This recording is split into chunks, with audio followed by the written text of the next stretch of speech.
Worth of football, so much drama taking place in the Betway Premiership, and you're just in time for us to wrap it up for you as Mamelodi Sundowns do the business with the late show and get the victory against Amazulu with a goal from Allende in the 83rd minute. Lots to talk about from that, and seeing them now go to the top of the Betway Premiership. In the other match, it was again a situation where Gavin Hanside managing to come back from one down to snatch victory, and the question is that I will be putting to both Coach Shorty as well as Matthew Booth is, what happened? How did this situation occur?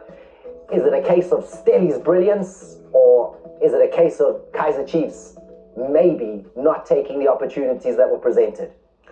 It's more of a case where Chiefs did not take the chances that they were presented, because 7 saves from Sage Stevens just tells you what Chiefs were attacking, but they were not clinical, and they were technically bankrupt in a sense that they could not go into their stores and be able to create finesse. When they created chances though, Shorty. We can't talk about not creating. No, create finesse to finish. The finish was missing. Yeah, the because finish look was at the missing. opportunity here. This is Evans gets a hand on it, maybe makes it easier, because now the ball is significantly more controllable for Dupree. He doesn't finish. Well, first it was a brilliant ball in, I think, from Marco in behind Stanish.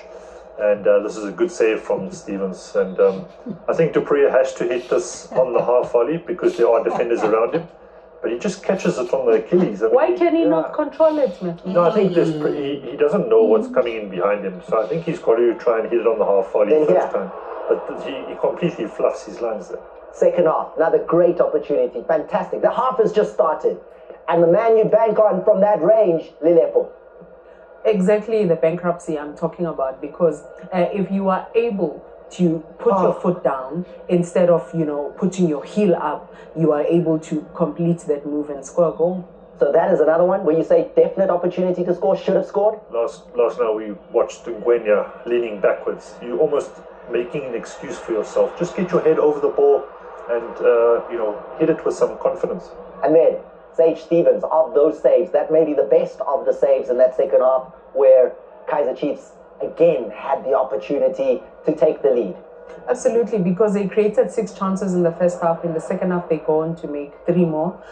Clear-cut chances as well, because look at Lilepo, he brings it down, and the numbers of players that are in the box to overload. For me, that's what I'm talking about, technical ability for you be able to see your teammate. Can I make a pass instead of taking a shot? What type of shot am I taking as well?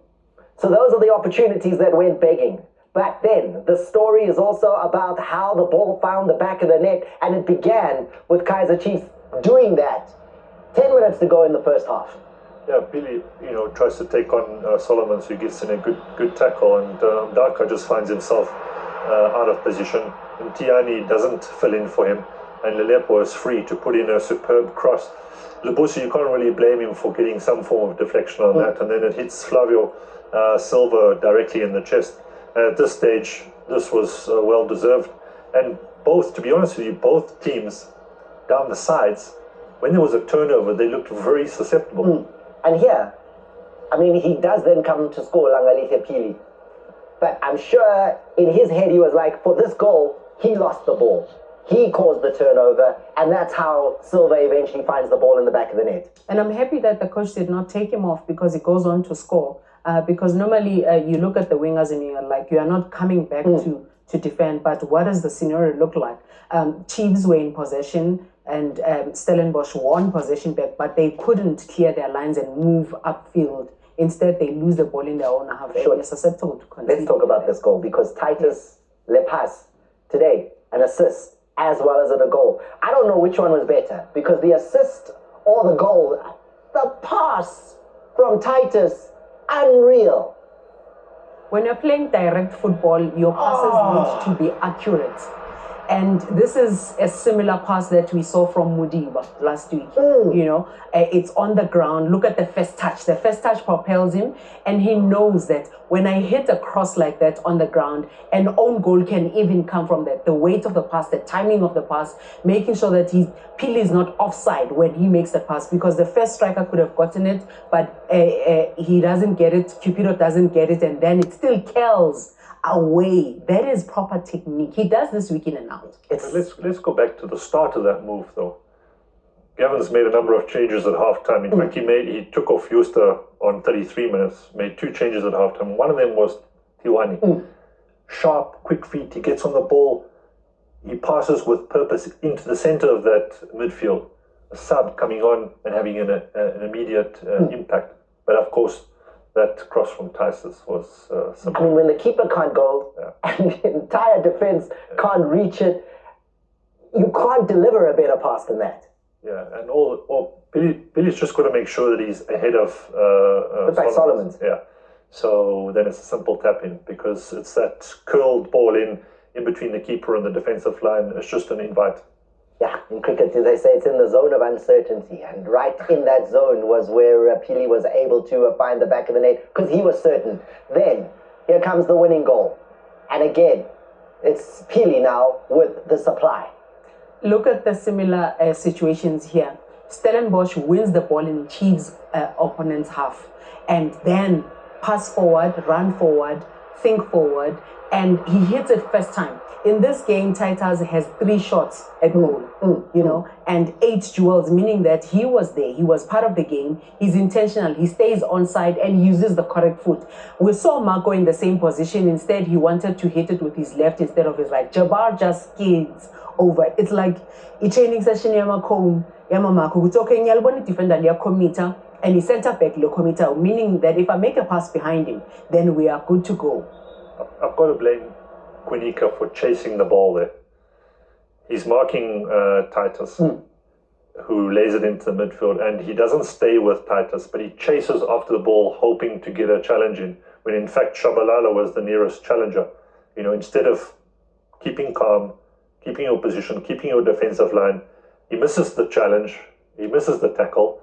Now Titus is in behind him. So if he had just remained in shape, they would have gone in at full time at 1-1. But Jabbar, brilliant. I mean, he does breeze past Quinica there, gives the perfect ball, and then instantly you get McCarthy, you can't get across, and that finish is brilliant. And Titus does so well to open his body up, and he uses the L shape that McCarthy offers him, with that outstretched leg as a target to curl it into the far post. Really a terrific goal.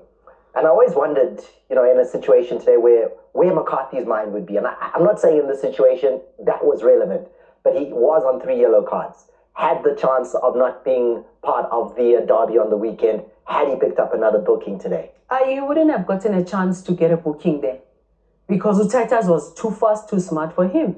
Because there was no take one for the team. No, he could take one with Shayumoya, who's the man's foot we want. Because if Titus would have gotten a touch, then he would have gotten a chance to close him down. And remember now, McCarthy is moving across because he's going to where Quinica is supposed to be. And in him moving across, he's going to his weak foot. He has to block with his right instead of his left, which is his dominant foot. So he's going on there to say, 1 down, I need to stay on my feet as long as possible, delay him. But Titus says, you can't delay me because I'm just going to go before you even think about it. Now for Gavin Hunt's side, 3 shots on target, 2 of them find the back of the net. That is clinical, comparatively speaking, to some of the statistics that Kaizer Chiefs will be looking at there and saying 9 shots on target, only 1 hits the net. Yeah, great conversion rate. And as you said, post-match, he's now got 7 points from 3 games this year. So on the up, 11 spots, takes him away from trouble to some degree. And very combative as well in that midfield. I think he also did well to bring on Palace instead of Mtiani and really stabilize that midfield. Keep talking to me about subs though, because we also had Miguel Cardoso making subs that were telling for Mamelodi Sundowns in that second half against Amazulu. Allende comes on. He's not a person you expect to get a goal, but he gets the crucial one. Yeah, my question to you, Thomas, is did you enjoy being top of the table? But okay, sorry, let's move on. Allende coming on, super sub. The pressure was brought to bear. I think if you're watching this game, you were just waiting for Amazulu to crack. Amazulu put up a fantastic defensive display up until it just bobbled up for Allende, and he slotted that beautifully past Johnson. Here's the finish. There's Marcelo Allende. There's the first goal of the season. And it could prove by the end of the season to be one of the most important goals of the season for Mamelodi Sundowns. Absolutely, and the role that Ayende is playing, he's coming on as a sub in the second half to stabilize the game, and here he progressed the game because him getting a goal, look how far ahead he is. Mokoena moves forward, he's also slotting in at the right time, and he comes from behind, which means that his intention was to say, I'm going to go for the loose ball, I'm going to go for the last part of it, because how many times did Sundowns try to score and they couldn't? Can I tell you that the entire time that game was going on, Coach Shorty was a true believer in the fact that Sundowns have a late goal in them. Technically, they opposite of bankrupt in Rich. yeah, they are technically rich. They are technically rich, and even on the bench, they are rich and all of that. And when Sundowns doesn't get the results, it's because their plan did not work out and they didn't come with a strategy to execute well, because they've got quality from the first player on the pitch to the last player on the pitch. And that's what you get from them. They just have it in them where they know when we want to get a goal at this moment, let's go and get it. And in Ngwenya's miss first half. Exactly, Thomas. Ngwenya's miss. You took the words right out of my mouth. We saw how animated Arthur was on the sidelines when Ngwenya missed that chance in the first half. He knew that chances were going to be few and far between, and that pressure was going to be brought to bear. And look at that pressure. Look at the numbers. Almost 70% of the possession to Mamelodi Sundowns. And by some of the stats that I've looked at, 29 shots were attempted by Sundowns. They pulled the trigger that many times.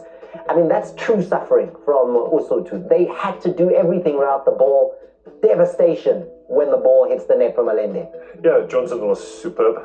And again, when as a central defender, when you see your striker miss an opportunity like that early on, you know, I can't describe the kind of angst that you feel because you know it's coming. Yeah, you make a tackle while shouting, "Nota, you should have scored," while going to make a tackle. Guys, they're the matches. Sundowns take on Skukuni. That's a top of the table clash. And then there's the Soweto derby. Coach, Saturday, FNB, Kuraf. Uspice umefi. Spicier than paprika is smoked. That's all I'm saying. What do you see? What kind of football match can we expect on Saturday? A humdinger. Because both teams didn't get positive results going into the derby. Humdinger.